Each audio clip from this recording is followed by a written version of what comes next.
Hey guys, welcome back to my channel. Real Ana. Cerita ni bertajuk Hantu Jepun Kappa. Di sebuah kampung kecil di Jepun, terdapat satu kolam lama di hujung hutan buluh. Orang tua kampung melarang sesiapa mendekatinya. Selepas matahari terbenam, kata mereka, kolam itu dijaga oleh kappa. Kappa bukan sekadar makhluk air biasa. Tubuhnya seperti kanak-kanak, kulit kehijauan, paruh seperti burung dan di kepalanya ada lekuk berisi air. Jika air itu tumpah, kappa akan mati. Suatu malam, Haruto, seorang remaja degil, mencabar pantang larang itu. Dia mahu membuktikan cerita kappa hanyalah mitos. Ketika bulan penuh memantul di permukaan air, Haruto terdengar bunyi seolah-olah sesuatu berenang perlahan. Air kolam tiba-tiba beralun dan bau hanyir menusuk hidung. "Siapa di situ?"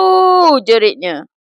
Satu tangan hijau bersisik muncul dari air, diikuti wajah dengan mata hitam kosong yang merenung tanpa berkelip. Kappa itu tersenyum menampakkan gigi tajam berlumut. "Kau datang bermain denganku!" suara seraknya bergema.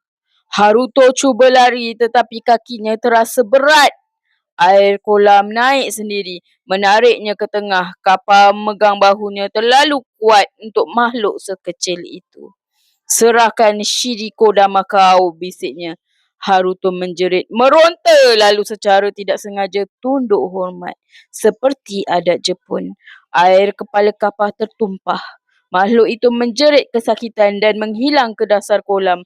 Haruto terselamat.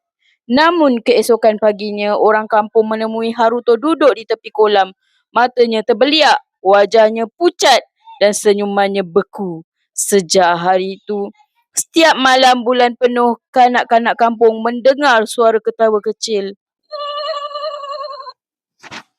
dari kolam buluh dan air di permukaan kolam sentiasa beralun seolah-olah kapal masih menunggu mangsa seterusnya. Guys, jangan lupa komen, like, subscribe and share guys. Bye!